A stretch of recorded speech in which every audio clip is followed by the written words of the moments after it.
नमस्कार दोस्तों, मेरा नाम है हिमांशु पाराशर और आप देख रहे हैं हिमांशु कोचिंग क्लासेस। चलिए स्टार्ट करते हैं। आज का हम ये टॉपिक कवर करने वाले हैं difference between organisation and institution. देखिए, हम ऑर्गेनाइजेशन और इंस्टीट्यूशन को एक समझते हैं।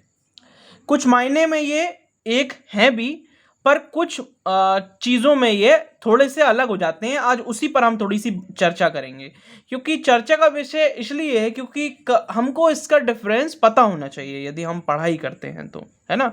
क्योंकि एक नॉर्मल आदमी के लिए भी ऑर्गेनाइजेशन और इंस्टीट्यूशन एक ही बात है, और एक पढ़े लिखे आदमी के लिए भी एक ही बात नहीं होना चाहिए, उसके लिए थोड़ा सा फर्क होना चाहिए। इसलिए ये वीडियो हम बना रहे हैं। चलिए स्टार्ट करते हैं। तो इंस्टीट्यूशन रेफर्स टू, देखो मैं इंस्टीट्यूशन का मतलब बता दूं। इंस्टीट्यूशन का मतलब होता है संस्था, ठीक है। तो institution refers to both abstract and physical. देखिए दोस्तों, एब्स्ट्रैक्ट का मतलब होता है जो फिजिकल नहीं है, मतलब जिसका मतलब वो वर्चुअल है, एब्स्ट्रैक्ट फिजिकल में नहीं है, मतलब उस कहीं जमीन पे नहीं है। फिजिकल मतलब जमीन पे, है ना। तो institution refers to both, abstract भी हो सकता है और फिजिकल भी हो सकता है। मेरा कहने का मात्र सिंपल सा मतलब यह है कि इंस्टीट्यूशन जो होता है, संस्था जो होती है, वो ऑनलाइन भी हो सकती है, मतलब एब्स्ट्रैक्ट मतलब फिजिकल नहीं भी हो सकती, और फिजिकल भी हो सकती है। तो ये दोनों चीजें हो सकती हैं इसमें। फॉर एग्जाम्पल, एक एग्जाम्पल दे देता हूं, जैसे कि हिमांशु कोचिंग क्लासेस, ये जो यूट्यूब चैनल आप देख रहे हैं, ये एक तरीके से क्या हुआ, एक तरीके से फॉर एग्जाम्पल ये इंस्टीट्यूशन हुआ, ये ऑर्गेनाइजेशन नहीं है ना, क्योंकि ये एब्स्ट्रैक्ट है। अभी मेरी कोई संस्था जमीनी स्तर पर फिजिकल एग्जिस्टेंस नहीं है, मेरा मतलब मेरा कोई ऑफिस हो वैसा नहीं है। मैं घर से ही वीडियो बना रहा हूं और आपको यूट्यूब पे पढ़ा रहा हूं, है ना। तो ये क्या हुआ, मेरा इंस्टीट्यूशन हुआ, है ना, संस्था हुई मेरी हिमांशु कोचिंग क्लासेस। तो एब्स्ट्रैक्ट भी हो सकती है और फिजिकल भी हो सकती है। क्लियर है ना ये वाली बात। आगे बढ़ते हैं। Physical entity, whereas organisation, जो ऑर्गेनाइजेशन है, अब ऑर्गेनाइजेशन की बात करते हैं। थोड़ा और जूम कर दूं क्या, अगर प्रॉपर नहीं दिख रहा हो तो। आप क्लियर होगा शायद मेरे ख्याल से। लाइट लाओ भैया, लाइट लाओ।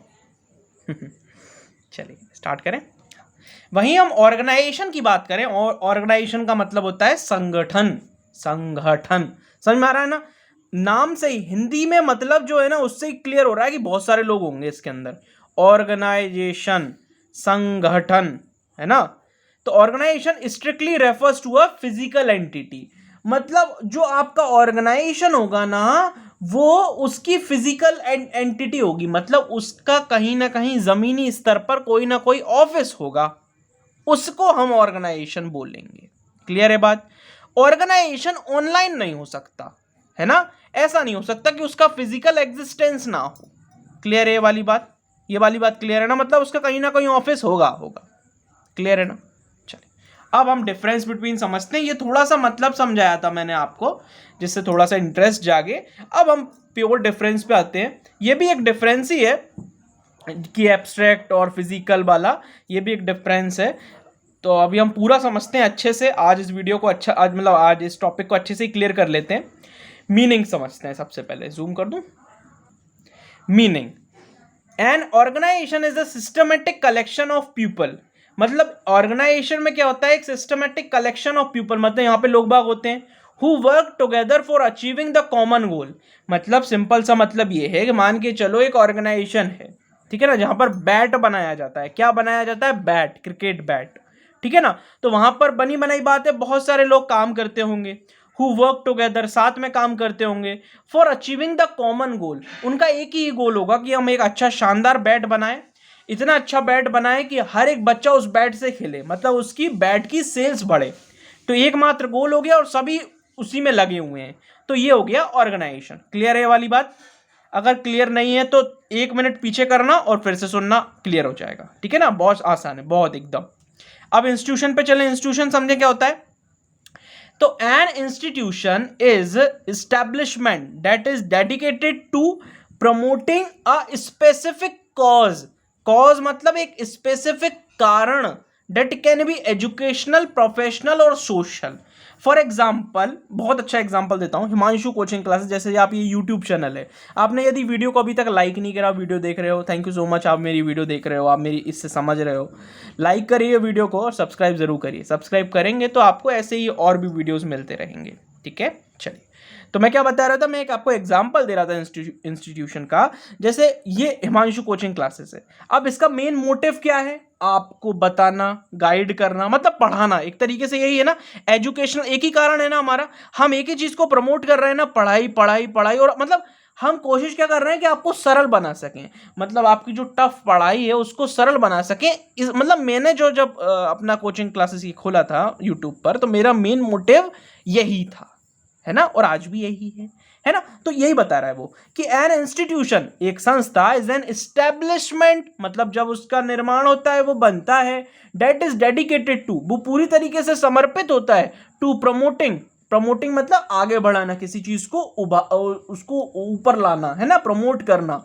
अ स्पेसिफिक मतलब एक स्पेसिफिक कॉज, एक कारण होता है, डेट कैन बी एजुकेशनल, वो एजुकेशनल हो सकता है, वो कोई प्रोफेशनल हो सकता है, या सामाजिक हो सकता है। सोशल में एनवायरमेंट आ जाएगा, आजकल चलता है ना हमारे मतलब पूरी दुनिया में चल रहा है कि एनवायरमेंट ज़्यादा ज़्यादा पेड़ लगाएं, है ना, कार्बन ज़ीरो हो जाए, कार्बन इमिशन ज़ीरो हो जाए। इंडिया ने भी एक टारगेट रख रखा है, 2070 तक हम कार्बन फ्री हो जाएंगे, कार्बन इमिशन फ्री हो जाएंगे, है ना। तो ये इंस्टीट्यूशन होते हैं, ये संस्था होती है, क्लियर है वाली बात। तो इसमें एक कॉज होता है, उसको आप प्रमोट करते हैं। समझ में आ गया ना, इन दोनों में डिफरेंस समझ में आया, मीनिंग में डिफरेंस है। देखो, ये एक बैट बनाने वाले थे, इनका मेन फोकस क्या था, बैट अच्छा बन जाएगा, हम सबको फायदा होगा, तो ये एक ही कोशिश करते थे कि बैट की सेल्स बने, बैट बहुत अच्छा बने। यहां पर ये क्या कर रहे हैं, ये एक कारण को, एक चीज को आगे बढ़ाने की कोशिश कर रहे हैं, है ना। ये कोई पर्टिकुलर चीज को आगे, जैसे एनवायरमेंट पर चर्चा हो रही है आज पूरी दुनिया में, तो उसको ना आगे बढ़ाने की, प्रमोट करने की कोशिश कर रहे हैं हम लोग। क्यों कर, मतलब जो भी लोग हैं, जो भी संस्था चला रहे हैं, वो क्यों कर रहे हैं ऐसा, जिससे कि हमारी धरती बची रहे, हमारा अर्थ बचा रहे, एनवायरमेंट अच्छा हो जाए। ऐसे ही यहां पर मैं जो चैनल खोल के बैठा हुआ हूं, जो आपको बता रहा हूं, ये क्यों बता रहा हूं, जिससे कि आप वही किताबों में से रटे ना, समझे चीजों को और उसको आसान बना सकें, और मैं आसान आपको नोट्स भी प्रोवाइड कर सकूं। क्लियर है ना, दोनों का मतलब समझ में आया ना, दोनों का मतलब अलग है ना। चलो आगे बढ़ते हैं। अब हम सेकंड पॉइंट एडमिनिस्ट्रेशन की बात करते हैं।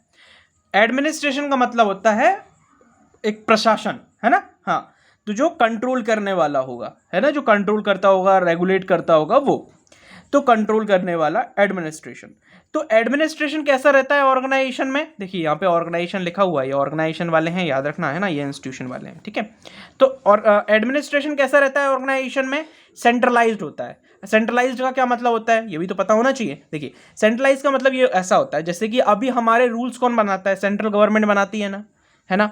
जैसे जनधन योजना अकाउंट कौन लाया, सेंट्रल गवर्नमेंट लाई, फिर बाकी बैंकों ने इंप्लीमेंट किया उसको। तो ये सारी चीज़ें, मतलब ये जितनी भी स्कीम कौन बनाता है, सेंट्रल गवर्नमेंट बनाती है। तो ये सेंट्रलाइज मतलब ऊपर से चलता है। एक ऑर्गेनाइजेशन में भी एक चेयरमैन बैठा होगा, उसमें 4 डायरेक्टर बैठे होंगे, वो सब सेंट्रलाइज, मतलब वो वहां से ऑर्डर देते होंगे, है ना, लोअर लेवल को। तो इसमें सेंट्रलाइज भी चलता है, मतलब ऊपर से ऑर्डर आते हैं तो नीचे वालों को काम करना पड़ता है, और इसमें डिसेंट्रलाइज भी चलता है। डिसेंट्रलाइजेशन मतलब क्या होता है, जैसे कि सरकार ने बोला कि भैया हमने एक स्कीम निकाली है, बैंक वालों को बोल दिया कि तुमको ये इम्प्लीमेंट करना है, मतलब लोगों तक बताना है, तो डिसेंट्रलाइजेशन हो गया ये। एक और एग्जांपल दे देता हूँ डिसेंट्रलाइज का मतलब, ऐसा समझो ऑर्गेनाइजेशन वालों ने बोला, जो बड़ा चेयरमैन है उसने बोला अपने एग्जीक्यूटिव से, मैनेजर से, कि भैया बैट इस महीने ज़्यादा बनने चाहिए क्योंकि आईपीएल आने वाला है, और बच्चे क्रिकेट खेलेंगे धोनी को देख के, विराट कोहली को देख के, और सबको देखकर, है ना, तो ज़्यादा बैट बना दो तुरंत।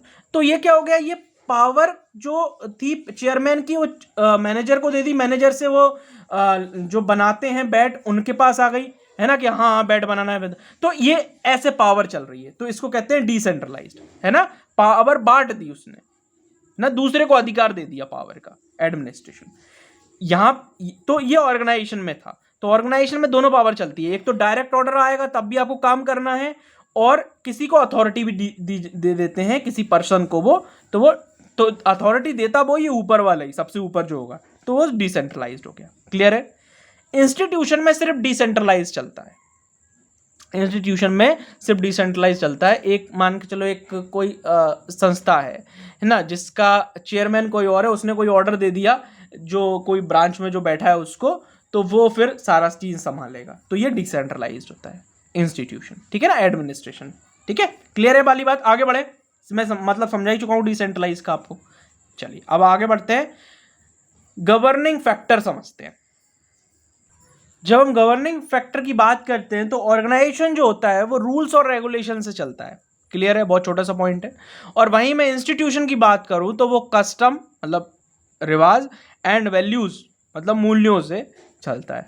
ठीक है ना, गवर्निंग फैक्टर है, एक पॉइंट है छोटा सा, बस इसको याद रखो और इसमें ज़्यादा डिटेल में जाने की इसको जरूरत नहीं है। और बहुत छोटा सा पॉइंट है जो कि क्लियर समझ में आ रहा है। ठीक है, एग्जिस्टेंस की बात करते हैं। एग्जिस्टेंस का मतलब कोई चीज चल रही है वो एग्जिस्टेंस होता है ना, कोई चीज जीवित है अभी तो एग्जिस्टेंस है। तो existence it is a life cycle. Organisation एक लाइफ साइकिल है। कैसे लाइफ साइकिल है? मान के चलो एक बैट की फैक्ट्री है, वही क्रिकेट बैट की फैक्ट्री है, वो प्रोडक्शन करेंगे करेंगे करेंगे करेंगे, जैसे ही आईपीएल होने शुरू हो जाएंगे, मैचेस होने शुरू हो जाएंगे, तो गर्मियों की छुट्टी लग जाएगी, बच्चों के एग्जाम हो जाएंगे, तो बैट का प्रोडक्शन एकदम हाई हो जाएगा। फिर जैसे ही स्कूल चालू हो जाएंगे तो बैट का प्रोडक्शन कम हो जाएगा। तो एक लाइफ साइकिल है इसमें, है ना।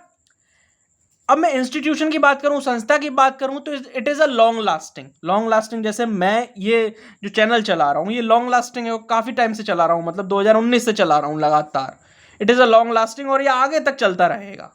तो ये लॉन्ग लास्टिंग है, चलता जाएगा। तो इंस्टीट्यूशन हो गया, संस्था को। क्लियर हो गया? आगे पॉइंट बड़े एकदम सरल पॉइंट रखे हैं मैंने, एकदम सरल, एकदम क्लियर होने चाहिए तुरंत। हम करते हैं लास्ट पॉइंट को कवर, जिसका नाम है पर्पस। पर्पस का मतलब होता है उद्देश्य। तो पर्पस क्या है? मेन बात करें ऑर्गेनाइजेशन का, पहले ऑर्गेनाइजेशन के बारे में। टू अर्न मनी और provide services to the members. क्या मतलब हुआ? मैंने एग्जांपल दिया था आपको बैट फैक्ट्री का, क्रिकेट बैट का। तो सबका मेन एम क्या था? सब क्यों काम कर रहे थे? पैसा कमाने के लिए ऑर्गेनाइजेशन, और सर्विसेज प्रोवाइड करने के लिए उन बच्चों को। क्लियर है? टू द मेंबर्स एक्सेट्रा, उन सभी को, है ना, मतलब उसमें सभी लोग आ गए। तो इनका उद्देश्य होता है किसका? ऑर्गेनाइजेशन का। अच्छा, इंस्टीट्यूशन संस्था का क्या एम होता है? To deliver knowledge to the people, लोगों को शिक्षित करना, नॉलेज देना, कोई मतलब टॉपिक से रिलेटेड, फिर वो प्रोफेशनल से रिलेटेड, प्रोफेशनल कोई टॉपिक से रिलेटेड, या कोई एजुकेशन से रिलेटेड, या फिर कोई सामाजिक सोशल से रिलेटेड, बस नॉलेज देने का काम होता है संस्था का। जैसे कि आज दुनिया भर में एनवायरनमेंट को लेकर काफ़ी ज़्यादा अवेयरनेस है, उसको प्रमोट किया जा रहा है, पेड़ कम से कम काटे जाएं, पेड़ ज़्यादा से ज़्यादा लगाए जाएं। आजकल ऑनलाइन पेमेंट को काफ़ी ज़्यादा तवज्जो दी जाती है, क्यों? जिससे कि पेपर पर खर्चा ना हो, पेड़ तो, क्योंकि ये सारी चीज़ें लिंक है ना इस वजह से। ऐसे ही मैं चैनल पे ये जो बना रहा हूँ आपसे बोलता हूँ सब्सक्राइब करो चैनल को, शेयर करो, लाइक करो। क्यों बोलता हूँ? जिससे कि जैसे आप ये वीडियो देख पा रहे हैं, आप समझ पा रहे हैं आसान भाषा में, बाकी लोग भी समझ सकें। क्लियर है वाली बात, है ना। तो सब्सक्राइब कर देना, शेयर कर देना और वीडियो को लाइक कर देना। थैंक यू सो मच इस वीडियो को देखने के लिए। बहुत सारी वीडियो आपका इंतजार कर रही हैं, आने वाले समय में आपको देखने को मिलेंगी। Thank you so much.